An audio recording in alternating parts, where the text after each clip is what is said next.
Hello, friends. Welcome to the End Evil podcast. This is Chris Jansen. Evil is the destruction of freedom. Welcome back. This week, I have for you a continued journey as I share with you excerpts from a book I'm working on called The Book That Changed My Life. And excited to share that with you. Hold on just a moment.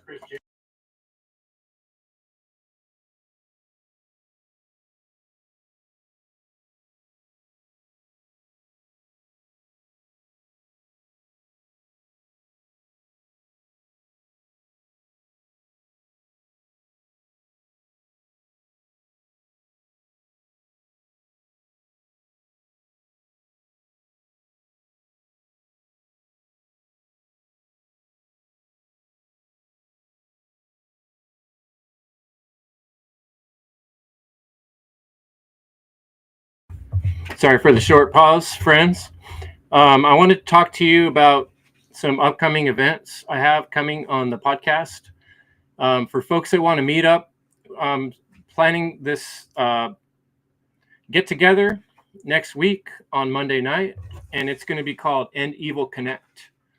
And if you want to get in on this, go to my website, endevil.life, and go to the Contact Me tab, and you can find my email. And let me know you're interested in End Evil Connect.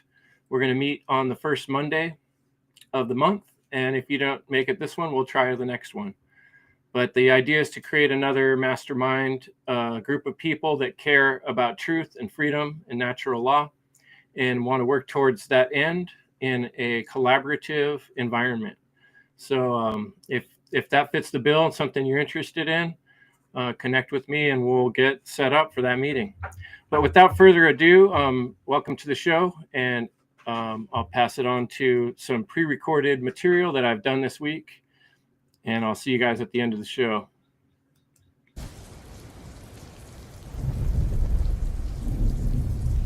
Hello, this is Chris Jansen. Welcome to the End Evil podcast.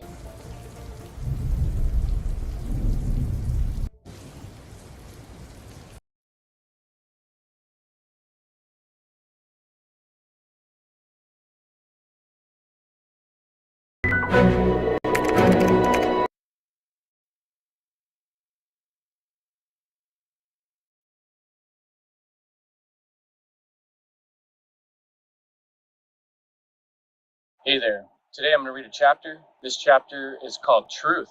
Truth is the foundation. It's the bedrock. Everything else, your opinions, your systems, they're scaffolding stacked on top of it. But if that foundation's cracked, the whole thing's ready to collapse. So if we're serious about growth, about breaking cycles, about leaving behind humanity's same old mistakes, we have to stop clinging to beliefs that serve comfort over reality. We've got to tear it all down and rebuild something solid. That's where epistemology comes in. Big word, simple meaning. How do we know what we know? It's like flipping the first page of a manual nobody told you existed. Epistemology asks the hard questions. Is this true? How do you know it's true? Can it be tested, proven, or is it just belief dressed up in fancy clothes? And once you start pulling on that thread, you realize we never agreed on principles, universal rules that don't bend depending on who's in charge or what's trending. I'm going to read the first sentence again there.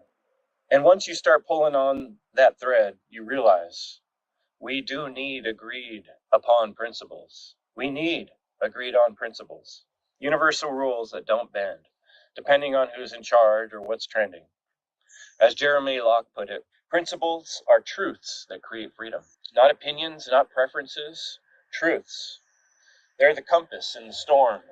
They connect the small stuff, the microcosm, with the massive forces at play in the macrocosm. Once you understand how they link, you've got direction. But make no mistake, this isn't some easy stroll. It's not checking a box and calling yourself enlightened. It's about questioning everything. Every belief, every hand-me-down ideology, every system that shaped how you see the world. Because here's the thing, Most people out there are running on autopilot. They inherited their worldview. Never stop to ask why. Truth requires pulling back the curtain and seeing who's stacking the deck. And if you really start thinking about it, you'll find yourself staring down the barrel of something heavier. What does existence even mean without objective truth? What happens when there's nothing solid underneath? The answer is simple: chaos. A world where nothing makes sense, where science crumbles, logic folds, morality dissolves, everything becomes subjective, unstable, no common ground. Ironically, when people claim there's no such thing as truth, they're making a truth claim. They're standing in midair, denying the ground beneath their feet, but still expecting it to hold them up. It's a contradiction that doesn't hold water, like a cup with no bottom. It's no longer a cup. And the human mind, it hates that. It craves something real, solid, predictable. It's wired to look for order, because the alternative is terrifying: a free fall into the void, the great nothing, that abyss where there are no rules, no structure, no meaning. And rather than face it, people cling to the belief systems like life preservers. Doesn't matter if they're false, as long as they feel safe. But here's where it gets dangerous. Because modern belief systems, materialism, consumerism, call it what you want, have figured out how to exploit that fear, offer easy answers, quick fixes, distractions, to trade real truth for comfort and convenience. Keep people numbed out, scrolling, consuming, avoiding, and the subconscious knows. Deep down, it knows there's something more, a vast open space of untapped potential. But to step into that space, to claim that freedom, it means dropping the lies. It means staring straight into the abyss without flinching. It's like climbing a mountain inside your own mind. You're going to hit points where the path disappears, where turning back feels easier. Every step forward means shedding another false belief, another borrowed opinion. And you'll see it all around, those bandwagon beliefs, the trendy ideas everyone's hitching themselves onto, thinking they've found the truth. But it's dead end. Comfortable? Sure, but empty and deadly to the soul. So here's the question. Are you ready to leave all that behind?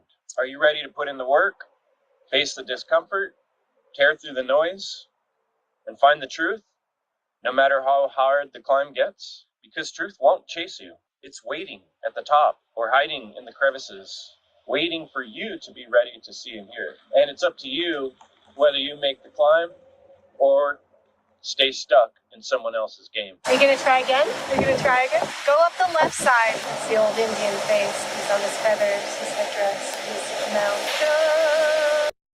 Hey guys, today I'm going to read a chapter called Natural Law. It's the center, this is the core central theme of all the work I've done, from the End Evil podcast to the book that changed my life. Natural law is the main theme throughout. And this chapter, I've kind of kept it short, but as I reread it, I added this note: your conscience knows what's up. Listen until it hurts to hear. That's truth calling. It also occurred to me to ask the question, what makes a movie or a story engaging? When you really think about it, the emotional content, the fear, the anxiety, the concern for people's safety or well-being or their relationships are the essence of every drama or movie that we engage in. And those are all based on the actions, either moral or immoral actions of others, and its outcome and how those things affect reality that make a story or a movie engaging. So natural law is not just the cornerstone of my work, it's the cornerstone of all drama, fictional or non-fictional. It's the aspect of reality that engages us, that makes life interesting. So our modern age, is pretending that law doesn't exist. And we do that by sacrificing the real thing itself for a cheap substitute, which is man's law. So that's enough introduction. Let me just read this chapter. Natural law. You don't need a book or a priest to tell you that there's order out there. You feel it, the rhythm beneath the chaos. That's natural law. The non-man-made, pre-existing condition of reality itself. It's not something conjured up or in courtrooms or scribbled in dusty scrolls. It might exist in those places, but that's not where it begins. It's not what it is. It's the blueprint beneath every interaction, the invisible hand that governs outcomes between intelligent beings. No exceptions, no loopholes, no special favors. Every thought you think, every word you spit, every move you make, it all ripples out, collides, and carries consequences. It's as cold and beautiful as the drop off below, that cliff. You jump, you fall. It's simple. Let's tear these words apart. Nature and law. Nature, raw, untamed reality. It's not just trees and animals, it's the whole structure. The DNA spirals, the storms, the beating in your heart, and the beating heart in your chest. It's what is, without anyone's permission. Law. Now that's the principle, the binding force that ties action to reaction. Law means rule. The terms of engagement no one escapes. And together, you got a truth deeper than dogma. Reality has a built-in justice system. Lex, Rex. The law is king. That phrase dropped like a hammer in the 1600s from Scottish reformer Samuel Rutherford. He flipped the old idea on its head. Used to be Rex Lex, the king is law, meaning the ruler calls the shots. But Rutherford knew better. He said no man, no crown, no government sits above natural law. Law rules supreme, not some tyrant. That seed would later influence revolutionaries, those who refused to kneel because they recognized the real authority wasn't on a throne, it was etched into existence itself. You can confirm this law in 1,000 ways, 1,000,000 ways. Watch how your actions affect your life and your emotions. Watch how they affect your life. See how a lie corrodes trust. Notice how violence, unchecked, circles back to devour its sender. Every action births a reaction. Every cause drags an effect behind it like a shadow you can't outrun. What you put out in the world doesn't vanish into a void. It ricochets, reshapes, and touches others, whether you realize it or not. The universe doesn't miss a beat. It records everything. And once you wake up to that, really see it, you realize the weight of responsibility resting on every choice, every moment. Natural law isn't just floating in some abstract ether. It's written into your existence, tattooed onto your soul. Lex Rex wasn't just an idea, it was a reminder. Kings fall, empires crumble, but reality's laws don't bend, not for anyone. Now, I thought a good addition to this chapter might be to kind of point and mention to someone the work of whatonearthishappening.com that really brought light to me the phrase natural law and what it means in the context of its importance, and also to define love. When I speak the word love, what do I mean? I often refer people to biblical passage, and I don't say that lightly. I don't want you to subscribe to a religion, but there are some passages in the Christian Bible that are worthy of being repeated and understood. And 1 Corinthians 13 is one of those. And it goes basically, as I remember it by heart, love is patient, love is kind, love does not boast in the wrong, but rejoices with the truth. Love does not envy. Love is not rude. I repeated a little bit there. Love is not selfish. Love is not rude. Love does not rejoice in the wrong, but rejoices with the truth. Love bears all things, believes all things, hopes all things, endures, perseveres all things, and love never ends. So to me, that's the best definition I could come up with for love.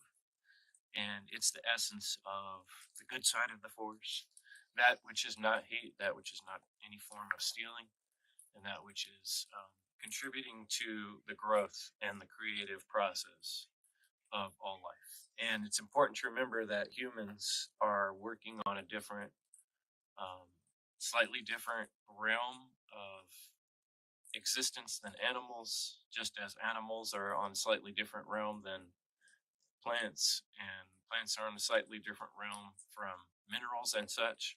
So it's one of the modern confusions with understanding natural law or even love is when people confuse the way that animals act with the way that humans act and try to compare the two as if they're the same thing. And that is, no, they're not. They're different. Even monkeys and gorillas are on a very different living experience than that of human beings. And just look at the context of reality and the things we're doing and the choices we're making compared to the things they're doing and the choices they're making. It's a very different sphere of options and choices and mental processes we're going through. That is very clear. So when I'm talking about natural law, I am very specifically aiming towards human interaction. Not to say that how we treat animals isn't important. It's important how we treat the planet, the trees, and even minerals. But and all in a slightly different way. But the most important and in context with the reality we're in, dealing with this slavery problem, is human to human, basic natural law understanding needs to be prevalent, understood by most of the population for us to reach a higher level or better level, a more peaceful, less traumatic level of existence. And that's the essence of why this book is being written, why I'm doing these conversations with you folks, and why we really all, there's a weight, a responsibility on all of us to work on this project in some form or another. The one great work. Thanks.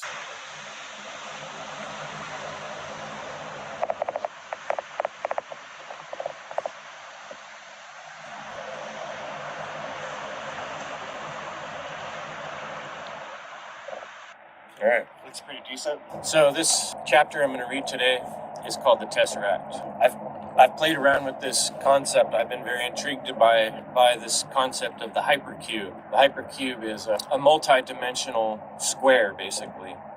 It could be different dimensions. There's cool noises because as the boats go by in the water, it's splashing the various logs around here in the water. It's kind of a trip. But what I was saying is that the Tesseract is a 4-dimensional cube. And some of my work, I've taken apart the word and noticed that Tesseract can also, if you look at the etymology of those words, it can also mean a 4-dimensional light ray cube, which to me really is interesting because of the fact that we have these devices, these boxes, these various technologies that are exactly that. They're a square or a cube, and within them there's realms within realms in infinite dimensions, like a video game, multiple levels all projected in this one little box. So the concept to me is very interesting.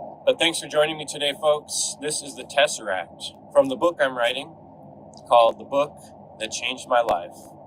Should be available in 2 months to purchase. The Tesseract, a 4-dimensional shadow cast down onto our 3-dimensional world. It's not just a cube, it's a cube inside a cube. Each vertex connected, each face folding over into higher dimensions we can't fully grasp. Cubical cells bending space in ways that stretch the mind. Try wrapping your head around that while staring up at the night sky. It's like the universe laughing at your smallness, daring you to think bigger. The Tesseract isn't just a math problem. It's crept into pop culture, showing up in places where power and control dance just beneath the surface. Marvel turned it into an object of ultimate power, a cube holding unlimited energy, a gateway to warp space and time. Madeleine L'Engle, I never know how to pronounce her last name, A Wrinkle in Time, called it a way to fold the fabric of reality itself, leaping light years with a blink. Salvador Dali even threw it into his painting, Corpus Hypercubus, crucifying Christ on the unfolding net of a tesseract, mixing spiritual sacrifice with geometry. Wow, that train's loud. What's up, train? That's the train of thought. Little pause from the book there. Salvador Dali even threw it into his painting, Corpus Hypercubus, crucifying Christ on the unfolding net of a tesseract, mixing spiritual sacrifice with geometry from a dimension we can't see, as if hinting that true understanding lies just beyond our reach. These symbols aren't random. They're the flattened, dumbed-down walls of a hyperdimensional prison. Your thoughts confined inside, each wall built from belief systems, social norms, dogmas, and doctrines. Religion used to be the architect of those walls. Governments took over the blueprint when old gods lost their grip. Now, it's not just pulpits and thrones keeping you in check. It's algorithms, media feeds, science stamped with corporate logos. The new religion is scientism. They don't have to chain your body when your mind's already locked up. Hollywood slips the narrative into your subconsciousness. Schools teach you to memorize, not to question. Medicine tells you health means dependency, not sovereignty. And all these towering institutions, the cathedrals, the court buildings, the corporate offices, they loom like monuments to the Tesseract's power, built by the labor of people who will never benefit, casting shadows over the masses who unknowingly laid their own bricks of imprisonment. We are living inside the magical hypercube. It's the news, the banks, the laws, the man's laws, the ideologies, all pressing in from every side and projected from the cult of our society's dreams. They shape perception, they rewrite history, and steer your reality, all while you're distracted, kept busy and docile. But the thing about the Tesseract, it's just a projection, an illusion cast down into our dimension. It can only trap you if you believe the walls are real. I want to add a subnote there that, we all are trapped to some extent, believe it or not. But I'm not sure how that's going to... Because even if you don't believe that the walls, if we all don't believe in these systems, it breaks down completely. But just as a singular individual, even if you know and see the walls, that does not necessarily mean you're completely free. So maybe I need to add that somewhere at this point. I don't know. Tell me what you think. The Tesseract sounds fancy, like some sci-fi relic you picked up from the comic book store, right? Put Marvel fanfare down for a second. This isn't fiction. It's an old word traced back to tessera, meaning four, like the four sides of a die, a cube, a token. And tucked into that word is actino, a ray, a beam, the spoke of a wheel, a cube of light, a box of beams. But we're not talking geometry. No, this is a control device, a spiritual muzzle, a mental trap disguised as a tool. Picture it, a cube that doesn't just sit still, but radiates, emits frequencies, sounds, lights. Ever seen one of those? Ever spent hours hypnotized by one, thinking it was entertainment? Now imagine something worse, a box you can't see, but you're born into it. And every day, the world places it back on your head like a trained handler, slipping a bridle on a horse. After a while, you forget it's even there. Its walls aren't made of steel or stone. They're the very constructs of your reality, your survival tactics, your habits. Its angles define the limits of your thought. Its sides, the borders of your action. Each face of the Tesseract represents a method of mind-warping control, forcing submission without you ever realizing the chokeholds there. Let's run through them one by one. Yeah, and so the next 6 sections are covering the walls of the Tesseract. And this whole concept is kind of taken from a presentation I did called A Trap Within a Trap. And I'm going to read those to you shortly, but we're going to change locations. So moving on down the road, let's go on to our next spot. Later Lake Shasta. Later noisy bridge. Later log pile. Later noisy train. This is called Bridge Bay over there, and that is Lake Shasta. And that is some blackberries, some manzanita in the sun. And this is our trail. Garbage. Take one piece of garbage with us. Number 1, resource enslavement. The air you breathe, the food you eat, the water you drink, boxed up, filtered, rationed, and sold back to you by corporations with no face, no soul, and no conscience. Just profit margins and patents. Rivers run poisoned. Lakes dry up or get locked behind dams. The skies, once sacred, now chemical haze. Crops, genetically modified, sprayed and monopolized. And you're the product and the consumer. Bred to sustain a system that drains you while blaming you for the damage. They call it progress, but it's managed and engineered chaos, dressed in digital camouflage. Scarcity is not an accident, it's engineered. The illusion of lack is the leash. Environmental disasters keep stacking up like poker chips at a rigged table. Fires, floods, train derailments, chemical detonations, each one framed as a fluke. But step back, connect the dots, and it's not just climate change, it's a playbook. Disaster capitalism, corporate collusion, globalist fingerprints on every so-called emergency. They profit while the world burns. And the next natural disaster, it might already be inbound to your town, shrink-wrapped in silence, branded with spin and justified in the name of order. 2. Energy infringement. They sold you the lie that power is something you earn. You clock in, you grind out, you pay up. But the truth, energy is everywhere. It's free, it's flowing, it's abundant. It's in the sun, the wind, the waves, the magnetic pulse of the earth itself. You were born into a planet bursting with power, but you live like a renter in your own home. Why? Because the system is rigged.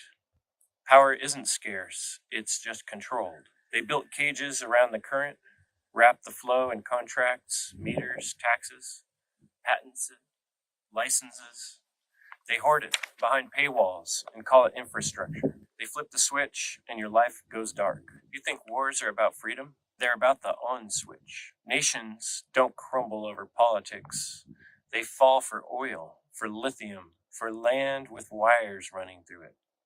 Populations are shuffled like cattle, evacuated, relocated, eliminated, all under the sacred banner of progress. Here's the kicker. Did you vote for the power company to decide when your city breathes? Who gave them the authority to shut off your water, your heat, at the flip of a corporate dial? Your life.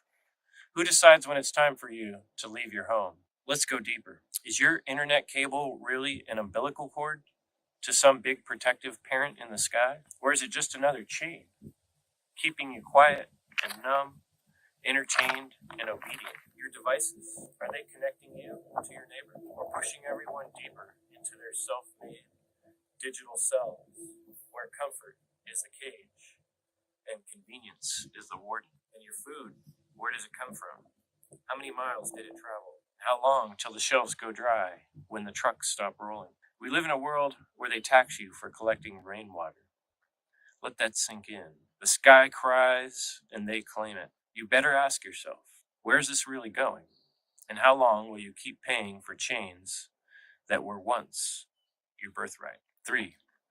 Health tyranny. 2020 wasn't just a year. It was a global ritual, a psychological initiation into the new faith. Pharma as God. And the script, slick enough to win Emmys. You're helpless. Your body's broken. Only the white-coated priests can save you. Forget the millennia of herbal wisdom. Forget the healers, the shamans, the elders who listened to the land. That was scrubbed, erased. Now it's injections, insurance codes, and digital diagnostics. Sickness by design, salvation for sale. And just like that, the whole planet flinched in unison. The headlines marched in lockstep. The routers fed the fear and people swallowed it whole. A lab-bred disease rolled out like a product launch. Right on schedule came the cure, also from the lab. Imagine that. Your immune system, no longer yours to trust. Your health, Now, a transaction. Show your paperwork before we hand you coffee over a 2-inch thick plastic plexiglass partition. And the punchline? You're a genius now if you eat your dinner outdoors in a tent that looks exactly like a restaurant. Meanwhile, dust masked clown drones shuffle 6 feet apart, eyes wide with faith in science that they can't define, defending viruses they've never seen from enemies they can't describe. This wasn't medicine, it was obedience training. And most failed the test without ever knowing it was being given. Number 4, belief manipulation. From day one, you're programmed. Schools, screens, pulpits, bedtime stories, all chanting the same hymn. Without authority, humanity collapses. Without walls, the world burns. It's the gospel of fear, and they drilled it into your head before you could even tie your shoes.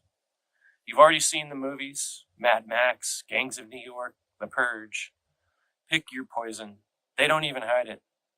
Anarchy equals chaos. Freedom equals bloodshed. But that's the picture they paint over and over. But pause the film. Step out of that script. Who's profiting off that fear? Who keeps that fear machine running? How many mental breakdowns, how many silent screams are echoing from people who spent their whole lives tangled in religious guilt, family pressure, that invisible leash called being a good person? You were taught that you were born a sinner, that pain was proof of your impurity, that heaven had a place for you if you just obeyed the boss, killed the enemy, or sold enough cookies. Yeah, cookies. Let's talk about school, that sacred factory of obedience, torn from your parents before your soul can even root, lined up in fluorescent lit cubicles. This isn't discipline, it's moral decay with a badge and a flag. They don't want thinkers, they want functionaries. They don't need wisdom, they need weapons who don't ask why. Number 5 is truth conditioning. Your news is a blood ritual, a 24/7 sacrifice to the gods of fear and division. Loud, constant, and deliberate. Every headline, a sermon of outrage. Every broadcast, a drip IV of sorrow, panic, and programmed hate. And you, eyes wide, heart closed, you've been trained to stop caring. Not in words, but in feeling. They sever the root of empathy and graft in a hollow loyalty. To flags, to borders, to skin tones and slogans and enemies so cartoonishly evil, you'd think you were watching a Marvel rerun. But this isn't entertainment, it's conditioning. Never in history have images been beamed this deep, this fast, this smooth into human consciousness. TV, movies, ads, swipes, flashes, likes. Every glowing screen, another projection, another invisible wall, built in a prison that you didn't even know was built. That's why I call it the Tesseract, the hypercube. It's not just geometry, it's a trap. It's a mind box made of projections, constructed from belief systems so old and so repeated, they've become caricatures of reality. These walls aren't brick, they're ideology, they're repetition, they're lies so smooth they feel like the truth. And at the center of it all, Disney. The dream machine, hijacking childhoods for generations. They don't just sell princesses and pirates, they implant synthetic expectations, plastic relationships, fake courage, and wish upon a star fantasy that substitutes your creative power with programmable compliance. It's a quiet conquest, a slow, syrupy replacement of imagination with obedience. And it's not just the mouse doing it, it's the religions of today, the church of the state, the cult of medicine, the holy gospel of consumerism. You've been baptized in commercials, confirmed in political rhetoric, and fed communion from FDA approved shelves. And through it all, they keep you distracted, arguing over actors, sports, and hashtags while they sculpt the bars around your psyche. Propaganda isn't just part of a war anymore, it is the war. And the bombs, they're made of pixels and processed sugar. They fall through your screens and into your fridge into your thoughts and conversations.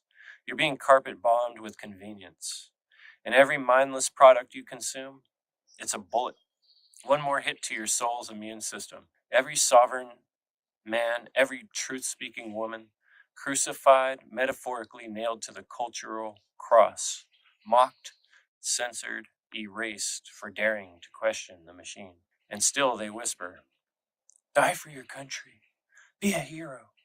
But you have to ask yourself, whose war are you dying in? Who gets richer when your body drops, when your child conforms, when your spirit dims? Because the real battlefield, it's not overseas, it's between your ears. 6. Technological usurpation. This one's the latest and maybe the deadliest wall of all. Slowly, quietly, it crept in until it became the air you breathe. Bots answer your questions. Algorithms decide your friendships. Your smart fridge knows more about your habits than your neighbor does. You talk to screens more than souls. Wearable tech monitors your heartbeat, tracks your steps, feeds data straight to the machine. Artificial intelligence drafts your future, replaces your labor, predicts your desires before you can even speak them. You want to swap out body parts for better ones? They're ready. Thinking about gene editing your next kid, making them more perfect? The tech is here. In every step, they sell you convenience, but take your humanity. What they don't tell you is that the more you welcome these systems into your life, the more you become a product on the shelf. A cog in a machine designed by machine. You aren't using technology. Technology is using you. This cube isn't just some theoretical construct. It's real, and it's wrapped around you like a second skin. But here's the catch. It's invisible by design. It exists only because you consent to it, because we consent to it, quietly, every day, barely knowing. The first step, see the box. Name each wall. And remember, no cage holds power over you unless you forget. We can walk through the door or climb out the window. The Tesseract's not the prison. The prison is in the mind. The Tesseract's just the program, the structure, the shape they use to hold the walls up. So the question is, how long are we going to let them? How long are you going to let